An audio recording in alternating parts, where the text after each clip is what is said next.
بسم الله الرحمن الرحيم ودماسنتين ضمان بها الصحافة ما أنت وحن نسعدي كلنكي قيمينتي إن دقيسنا والبحنتي قدي كورميركا وبحير ديجان سي الله سعطان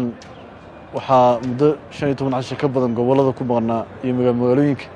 hogaamin heer deegaan oo ilaa ay kaabina oo baxay kormeer iyo taakulinaysiin gobolada magaalooyinka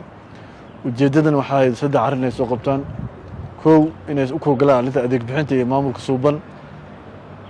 qodobka labaad wuxuu ahaa inay xaqiijiyaan mashaariicda kuwa heer federaal kuwa heer deegaan kuwa heer degmo xaaladda ay ku sugan yihiin kuwa dhamaaday adeeg ma bixiyaan kuwa socda xagee marayaan tayadooda waqtigooda loo baahnaa ma ku socdaan arrinka saddexaad ee soo qabanay wuxuu ahaa inay soo darsaan barnaamijyada indiyaasha xisbiga u qaatay sida barnaamijka wax soo saarka ee dalagii daryeel barnaamijka limaad turfaadka ee dhaqo dheefso barnaamijka inta koodharsiga barnaamijka national id ama fayda shaqo abuurka barnaamijka bixidda ku tiirsanaanta shaqooyinka tabarucaadka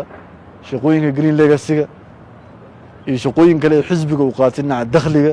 shaqooyinkaas oo dhammaystiran inay soo u kurgalaan warbixintii waxaan ka dhageystay dhammaan gobolada iyo magaalooyinka waxay noo soo badashay tobanka shaqada lagu maqnaa in dadaal fiican la sameeyey ayna u baahan tahay in la sii xoojiyo waxaan shacabka deegaanka Soomaalida ka codsanaynaa inaan isku filnaano noloshana ku filan u baahan wax soo xoog saar dawladdu waxay qaadatay in wax soo saar kor loo qaado wixii taakuleynay taageera dawladdu shacabku ay la garab taagan tahay shacab iyo dawlad iskaashan horba lagu gaari karaa dhammaan bahwadaadka kala duwan axzaab siyaasadda kuma kala duwanin shacabka horumarkiisa waxaan leenahay barnaamijyadan hindisiyaasha xisbiga iyo xukuumadda ay qaateen in shacab iyo dawlad iyo bahwadaad kale iska garab kaashanaan u baahannahay kulamada noocan ee kormeerka iyo jawaab celinta waan sii xoojin doonaa